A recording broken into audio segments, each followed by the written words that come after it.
जय हिंद। मैं हूं प्रेरणा सिंह और आप देख रहे हैं लाइव टाइम्स का डिजिटल प्लेटफॉर्म। पाकिस्तान के बलूचिस्तान में 26/11 जैसा आतंकी हमला हुआ है। जिस तरह से साल 2008 में मुंबई में पाकिस्तानी आतंकवादियों ने आत्मघाती हमलावरों की मदद से मुंबई के ताज होटल सहित कई ठिकानों पर हमला किया था, ठीक वैसे ही पाकिस्तान में बलूच लिबरेशन आर्मी यानी कि बीएलए ने क्वेटा से पेशावर जा रही जाफर एक्सप्रेस ट्रेन को अपने कब्जे में ले लिया है। पाकिस्तान में बलूच लिबरेशन आर्मी ने एक पैसेंजर ट्रेन को हाईजैक कर लिया है। बीएलए ने दावा किया है कि उसके लड़ाकों ने धादर बोलान में जाफर एक्सप्रेस पर हमला कर उस पर कब्जा किया है और साथ ही साथ बीएलए ने बयान भी जारी किया है और बीएलए ने बयान जारी कर बताया कि 182 पैसेंजर्स यानी 182 पैसेंजर्स को बंधक बनाया हुआ है। लेकिन यहां पर गौर करने वाली बात यह है कि पहले बीएलए ने 100 से ज्यादा यात्रियों को बंधक बनाने की बात कही थी, लेकिन उसके बाद बीएलए का स्टेटमेंट चेंज हो जाता है। 100 से ये जो संख्या है वो 182 182 हो जाती है। तो ऐसे में कई गंभीर सवाल खड़े होते हैं और बीएलए ने बयान में यह भी बताया कि अब तक 11 पाकिस्तानी सैनिक मारे जा चुके हैं और एक ड्रोन भी मार गिराया गया है। बीएलए के लड़ाकों का अब भी जाफर एक्सप्रेस पर पूरी तरह से नियंत्रण बना हुआ है। पिछले काफी घंटों से लगातार ये ट्रेन उनके कंट्रोल में है, हाईजैक्ड है। यह हमला क्वेटा से पेशावर के रूट पर बलूचिस्तान के बोलान जिले के माशखाफ इलाके में हुआ। पिछले साल यानी 25 और 26 अगस्त 2024 की दरमियानी रात बीएलए ने इस ट्रेन के रूट में कोलपुर और माच के बीच एक ब्रिज को उड़ा दिया था। इसके चलते ट्रेन की सर्विस रोक दी गई थी। अब 11 अक्टूबर 2024 से ट्रेन सर्विस फिर से शुरू हुई थी।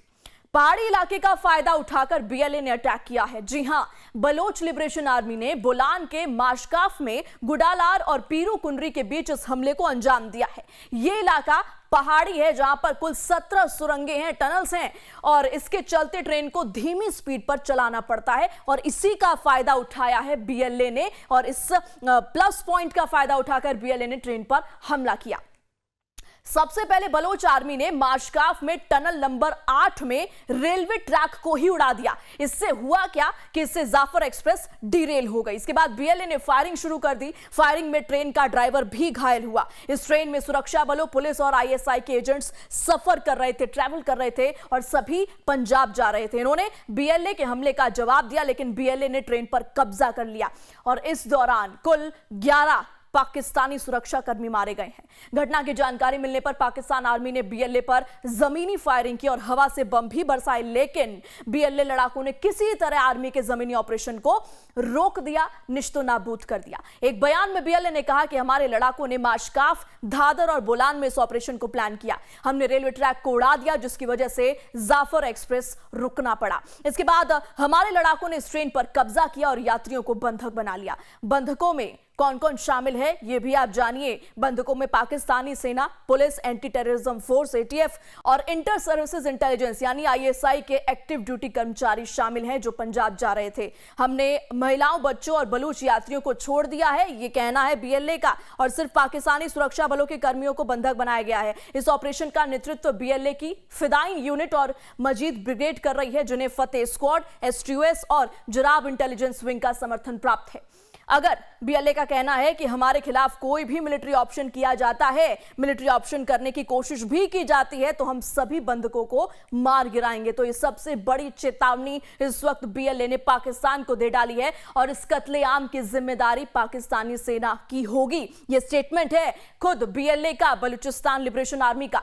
लेकिन आपको जानकर हैरानी होगी कि ये कोई पहला ऐसा वाकया, घटना नहीं है। इससे पहले भी कुछ इसी तरीके का जो ये इंसिडेंट हुआ था 2 साल पहले भी जाफर एक्सप्रेस में ब्लास्ट हुआ था और तारीख थी 16 फरवरी 2023। 16 फरवरी 2023 को भी जाफर एक्सप्रेस में ब्लास्ट हुआ था जिसमें कि 2 लोगों की मौत हो गई थी। ब्लास्ट तब हुआ था जब ट्रेन चिचावतनी रेलवे स्टेशन को पार कर रही थी और हमले की जिम्मेदारी तहरीक-ए-तालिबान पाकिस्तान ने ली थी। वहीं पिछले साल 14 नवंबर 2024 को क्वेटा रेलवे स्टेशन पर ब्लास्ट में 26 लोगों की मौत हुई थी, 50 से ज्यादा लोग घायल हुए थे। तब भी हमले की जिम्मेदारी militant group Baloch liberation army ने ली थी और उसके बाद अब एक बार फिर से जाफर एक्सप्रेस को हाईजैक कर लिया गया है और इस बीच काफी सवाल खड़े होते हैं क्योंकि ये जो ट्रेन है वो सुरंग में खड़ी है, और चूंकि ट्रेन सुरंग में है तो क्या पाकिस्तान के लिए, पाकिस्तानी आर्मी के लिए यहां पर लोगों को बचाना, कोई जवाबी कार्रवाई करना आसान होगा?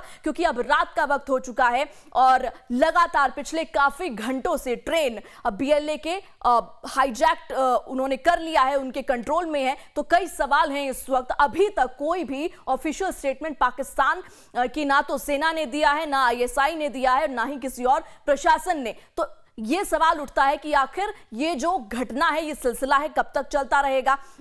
क्योंकि काफी घंटे बीत चुके हैं और लगातार बीएलए तो जो बयान है वो जारी कर रहा है, लेकिन दूसरी पार्टी की तरफ से, दूसरे पक्ष की तरफ से कोई भी बयान इस वक्त आता हुआ नजर नहीं आ रहा है। लेकिन पाकिस्तान ने कहा कि जो ट्रेन है उसमें कुल 400 से 500 यात्री सवार कर रहे थे, और जैसा कि मैंने शुरुआत में ही कहा था कि पहले बीएलए ने कहा कि हमने 100 लोगों को बंधक बनाया, उसके बाद जो संख्या है वो पलट देता है बीएलए, 100 से 182 182 हो जाता है, और कुल 400 से 500 संख्या पैसेंजर्स की रही पाकिस्तान के मुताबिक। तो ऐसे में सबसे बड़ा सवाल कि क्या जो असल आंकड़ा है, कितने लोग इस वक्त बंधक हैं जाफर एक्सप्रेस में, तो इस वक्त सबसे बड़ा सवाल यह है कि क्या जो असल आंकड़ा है कि कितने लोग इस वक्त जाफर एक्सप्रेस में बंधक बने हुए बीएलए, क्या ये छुपा रहा है? और इसके अलावा चलिए आपको अंत में यह भी बता देते हैं कि आखिर ये जो पूरा बखेड़ा है ये शुरू हुआ है बीएलए से। तो बीएलए है क्या? बलूचिस्तान लिबरेशन आर्मी क्या है? तो आपको बता दें कि बलूचिस्तान में कई लोगों का मानना है कि भारत पाकिस्तान बंटवारे के बाद वो एक आजाद देश के तौर पर रहना चाहते थे,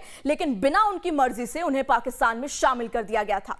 ऐसा नहीं हुआ, इस वजह से बलूचिस्तान में सेना और लोगों का संघर्ष आज भी जारी है। बलूचिस्तान में आजादी की मांग करने वाले कई संगठन हैं, मगर बलूचिस्तान लिबरेशन आर्मी यानी बीएलए सबसे ताकतवर संगठन मानी जाती है। यह संगठन 70 के दशक में अस्तित्व में आया, लेकिन 21वीं सदी में इसका प्रभाव बढ़ता हुआ साफ तौर पर नजर आ रहा है। सबसे बड़ा एग्जाम्पल आज के इस इंसिडेंट का है। बीएलए बलूचिस्तान को पाकिस्तानी सरकार और चीन से मुक्ति दिलाना चाहता है। उनका मानना है कि बलूचिस्तान के संसाधनों पर उनका हक है। पाकिस्तान सरकार ने बलूचिस्तान लिबरेशन आर्मी को 2007 में आतंकी संगठनों की सूची में शामिल किया था।